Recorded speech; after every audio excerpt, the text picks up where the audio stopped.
L'agenda 2063, la nouvelle vision panafricaine, la prospérité et l'autodétermination de l'Afrique sont l'objet principal de notre débat et nous avons le plaisir d'avoir avec nous ce soir Dr Abdelraouf Moussa, professeur de droit commercial et avocat à la Cour. Dr Abdelraouf Moussa, bonsoir et bienvenue. Bonsoir. Avec nous.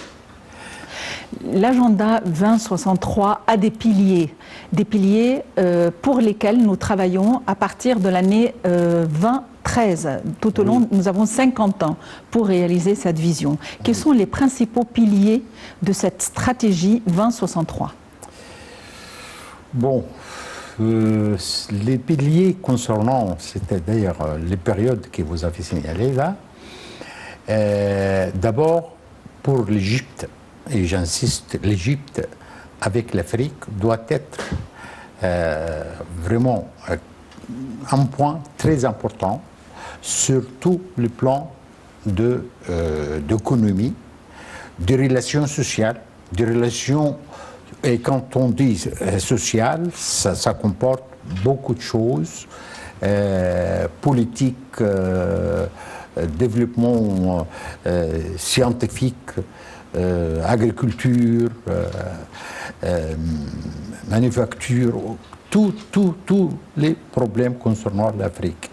Et je pense, pour moi, je pense que l'Égypte, c'est l'Afrique. Et l'Afrique, c'est l'Égypte.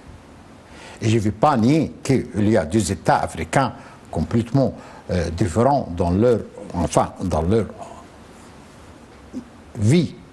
C'est normal.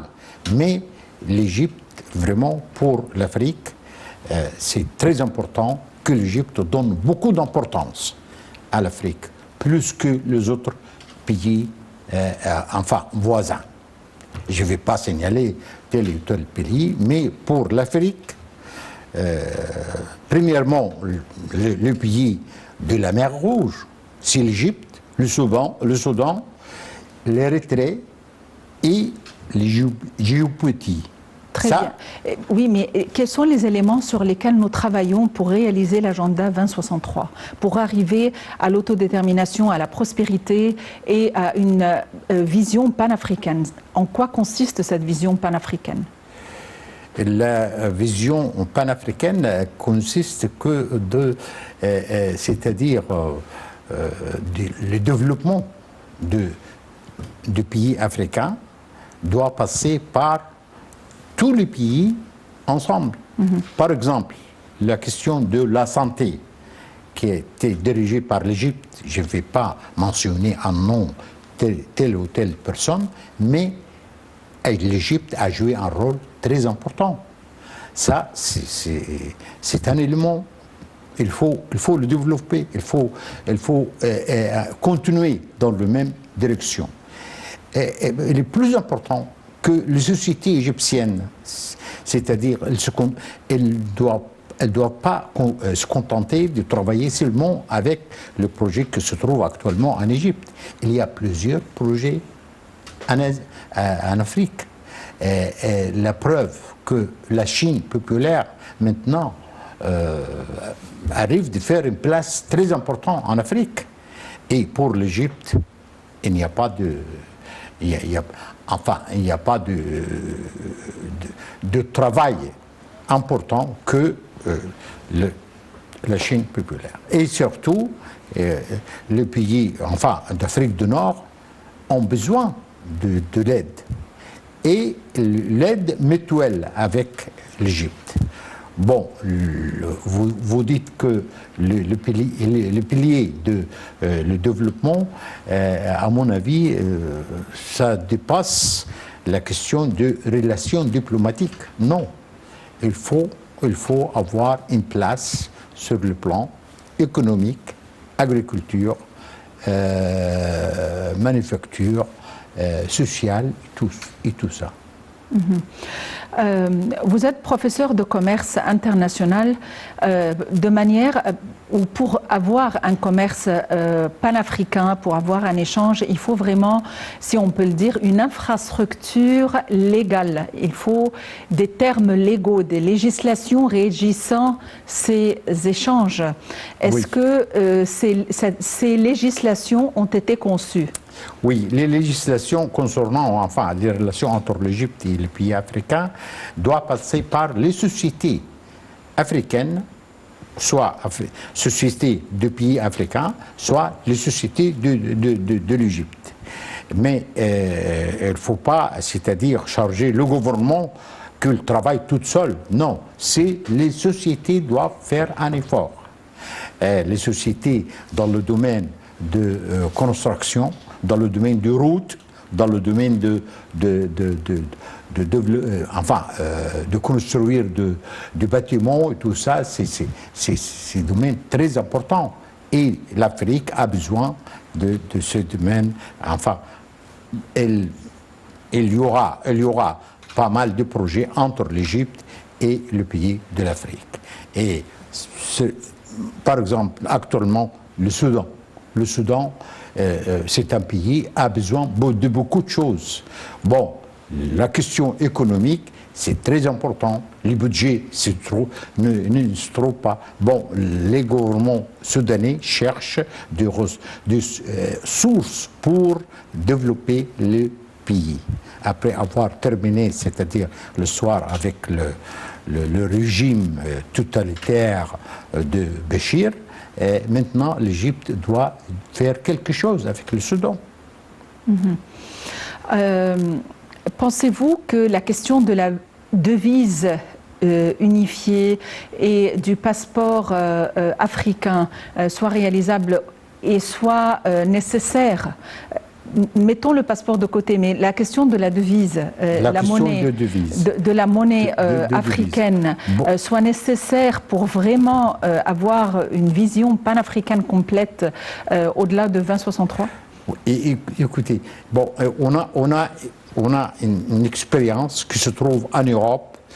Ils ont trouvé, c'est-à-dire un moyen d'unifier, c'est-à-dire le devise en Europe. Maintenant, il y a l'euro et jusqu'à maintenant, si vous regardez dans la publication du banque, on dit l'euro, il vaut combien de francs français, combien de marques allemandes. Et tout ça, c'est passé par une période très longue. Si on commence en 1956 avec l'arrivée de Charles de Gaulle, ça a pris longtemps. C'est-à-dire le changement vers le euro, ça c'est arrivé récemment, c'est-à-dire il y a 20 ans ou 25 ans environ. Et jusqu'à maintenant, chaque pays garde, c'est-à-dire la balance entre le nouveau devise et l'ancien. Pourquoi? Pour éviter, c'est-à-dire... Comment il garde l'équilibre entre l'euro et l'ancienne devise? Dans quel sens? L'ancienne devise, si on regarde les fiches du banquier, on dit quelqu'un, telle personne, a 1 million d'euros, par exemple. 1 million d'euros, il vaut environ 6 millions d'anciens francs français, ou bien 3 millions de marques allemandes. Ça signifie quoi? Ça signifie que l'unification de devises n'est pas arrivée à terme. Et maintenant, c'est-à-dire le problème avec l'Angleterre, vous le connaissez très bien, que l'Angleterre cherche de se retirer. Maintenant, nous, avec le pays africain, il faut commencer, c'est-à-dire par le pays africain proche, c'est-à-dire le Soudan, l'Érythrée, par exemple, ou bien la Libye, ou bien l'Algérie, et le Maroc et la Tunisie. Pas pour unifier tout de suite le devise, non, chercher, c'est-à-dire un échange équilibre entre les 2 États, ou bien les 3 États, ou bien les 4 États. Si on arrive à un stade qu'on a une stabilité entre les deux pays dans le domaine du change, maintenant on peut passer dans la deuxième phase, c'est-à-dire de voir un devise uni entre 2 pays ou 3 pays. Mais est-ce que c'est nécessaire ou ça n'a pas vraiment d'importance? Ça n'a pas d'importance. C'est le travail qui a d'importance. C'est le travail sur place. Qu'est-ce qu'on doit faire c'est-à-dire pour le Soudan? Qu'est-ce qu'on doit faire pour le pays comme le Niger? Toujours en tant que professeur de droit ou de commerce international, au cas où il y aurait des litiges, quand il s'agit dans un même pays ou quand il s'agit d'un litige opposant le gouvernement à une instance d'investissement, il y a ou bien l'arbitrage ou bien la cour. Oui. En cas de projets étalés tout au long d'un continent entre divers pays, au cas où il y aurait des litiges, comment s'en prendre?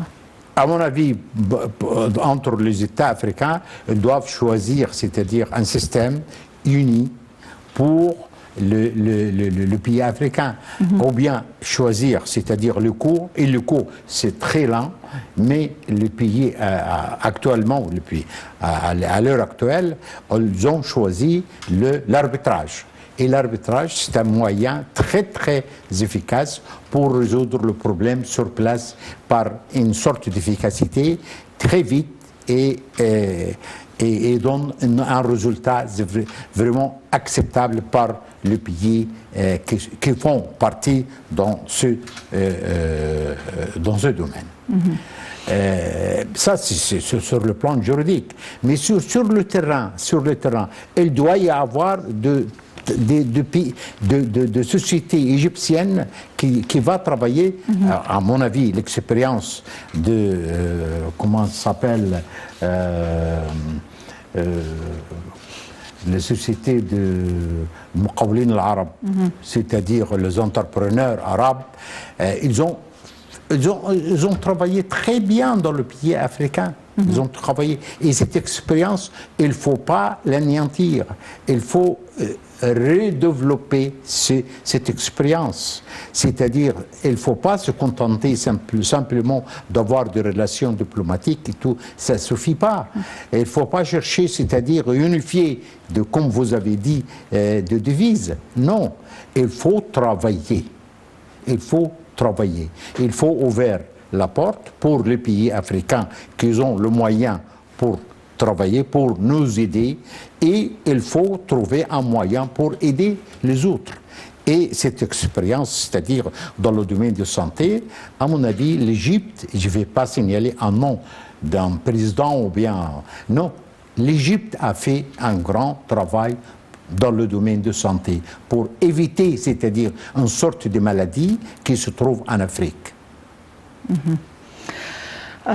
Il faut dire que l'investissement, bien sûr, c'est notre objectif. À votre avis, quels sont les points importants au niveau de l'investissement, que ce soit les investissements africains en Égypte ou les investissements égyptiens en Afrique? C'est-à-dire, l'Égypte, on ne peut pas dire que l'Égypte c'est un pays très riche.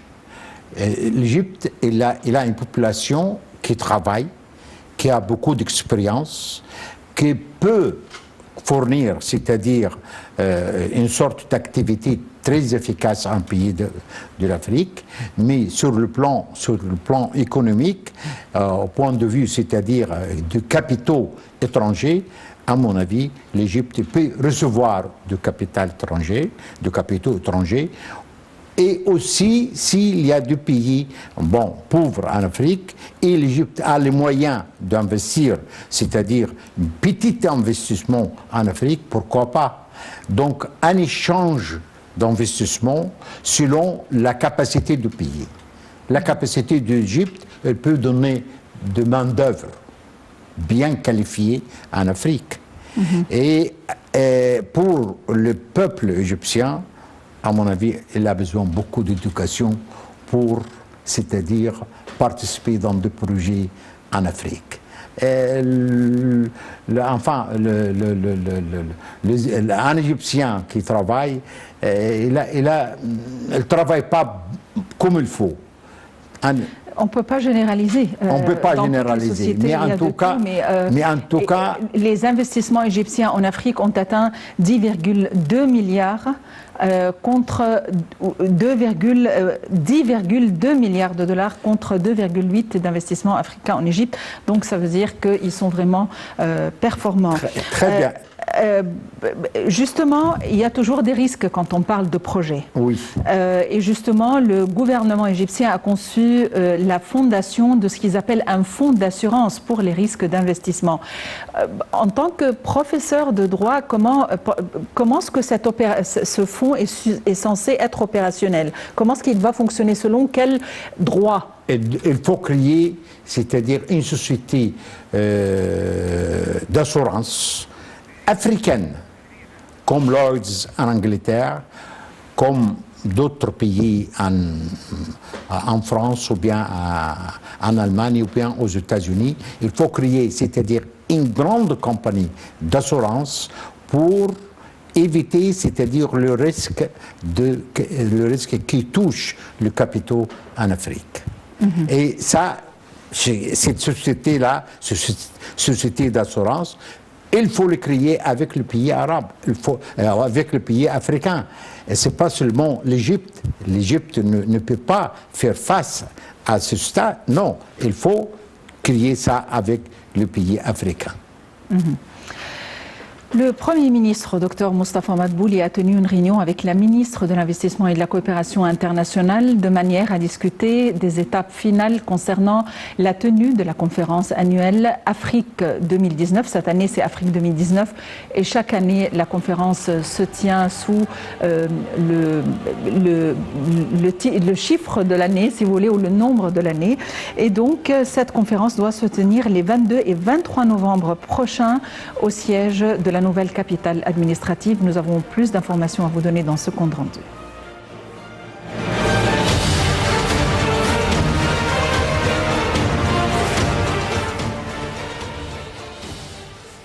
Le Premier ministre Dr Moustapha Madbouli s'est entretenu récemment avec la ministre de l'Investissement et de la Coopération internationale des préparatifs de son ministère pour l'organisation de la conférence Afrique 2019. La réunion a également passé en revue le suivi des efforts du ministère de l'Investissement pour accroître le nombre des zones franches et d'investissement afin de drainer en Égypte plus d'investissements et de réaliser un développement intégral dans tous les gouvernorats pour créer des milliers d'opportunités d'emploi. La ministre a étalé lors de l'entretien les préparatifs de son ministère pour organiser la conférence Afrique 2019 sous le thème « Investissez en Afrique » et cela en coopération avec les deux ministères des Affaires étrangères et du Commerce et de l'Industrie. Participeront à la conférence un certain nombre de chefs d'État et de gouvernement, des ministres de plusieurs pays africains, quelques 2000 personnes parmi les représentants des partenaires de l'Afrique au développement, des hommes d'affaires, des investisseurs et de hautes personnalités du monde des affaires. Y prendront part également des investisseurs, d'éminentes personnalités égyptiennes, africaines et internationales travaillant dans le domaine des affaires. La réunion a pour but de doper l'investissement dans le continent africain. La conférence Afrique 2019 se tient cette année alors que le président Abdel Fattah el-Sisi assume la présidence en exercice de l'Union africaine qui doit servir de plateforme pour mobiliser les institutions internationales et le secteur privé à investir en Afrique.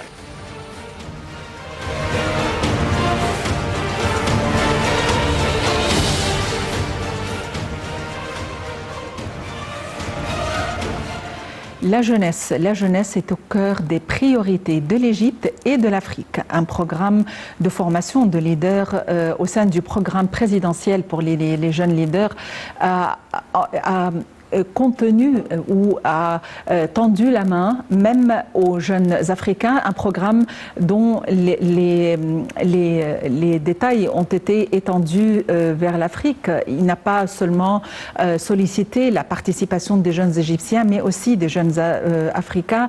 Et d'ailleurs, il y a une promotion qui a été promue de ce programme.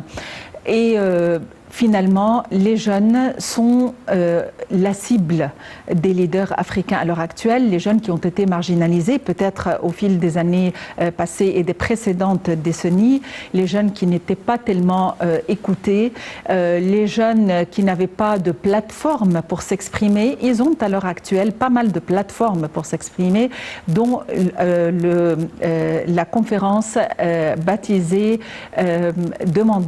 poser des questions au président et qui doit se tenir durant une journée le 14 septembre prochain. Et la 7e édition a eu lieu les 30 et 31 juillet 2019.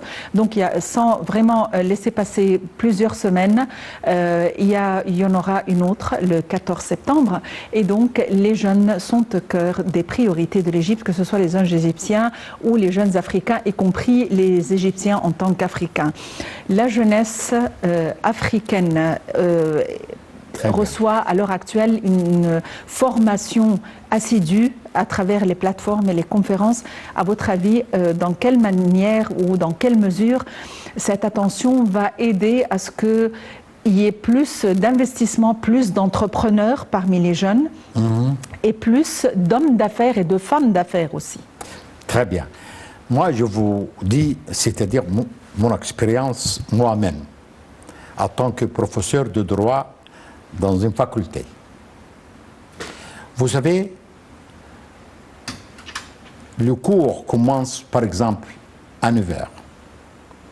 Il y a d'autres facultés ou bien d'autres universités, ça commence à 10h.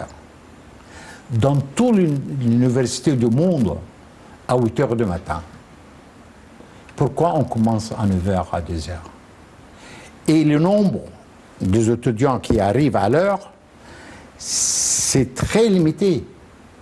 Il faut changer cette mentalité. Cette mentalité, c'est-à-dire aux profs de mettre un terme ou bien une heure fixe pour participer dans le cours. Ça, c'est une petite chose, mais capable de créer une mentalité qui respecte l'heure, qui respecte le travail, qui respecte l'autrui, enfin, l'autre personne. Ça, les 3 points, c'est très important pour nous faire en Égypte. Vraiment, je vous assure, dans l'université égyptienne, et de travailler pas mal dans plusieurs universités, non, le respect de l'heure, le respect du cours, c'est très infime. Il faut changer cette mentalité. Ça, c'est pas bon pour nous. Nous avons quelques étudiants qui viennent de l'Afrique dans une université égyptienne de la campagne, ou bien au Caire. Ils ne respectent pas parce que les jeunes égyptiens ne respectent pas. Oui, mais ce à quoi je voudrais en venir, les conférences qui se tiennent pour les jeunes, les programmes qui se tiennent pour les jeunes, vous pouvez dire que ceci n'aurait aucun impact sur l'investissement, si c'est votre avis. Mais est-ce que ceci, justement, c'est là où réside ma question, est-ce que ceci va aider à donner lieu à la formation de plus de jeunes entrepreneurs, de femmes d'affaires? Vous parlez de conférences qui n'ont rien à faire avec le cours. Mais très je ne parle pas des cours universitaires. Je parle justement des projets africains conçus pour les jeunes. Très bien. On peut organiser des conférences pour développer, pour faire quelque chose. Mais il faut faire quelque chose pour respecter les éléments... Ceci, on pourrait le voir dans une édition concernant les universités et l'enseignement. Et dans les conférences aussi. L'État avait pensé à œuvrer à changer la loi de l'investissement, de manière à aider les investisseurs à venir investir en Égypte, et même les investisseurs égyptiens, de manière à surmonter la bureaucratie ou la perte de temps. Et donc, c'est la politique du guichet unique. En 24 heures, ils doivent avoir justement leur papier. Est-ce que cette loi a été mise en œuvre ou elle est encore sous formation? je pense que cette loi-là a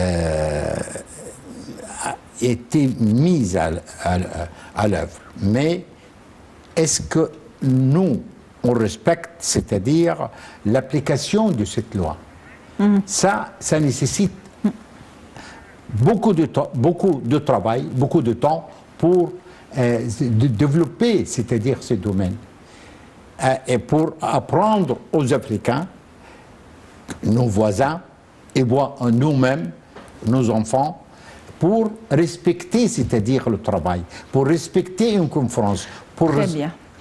Docteur Abdelrafi Moussa, vous êtes professeur de droit commercial et avocat à la Cour. Je vous remercie infiniment d'avoir été avec nous.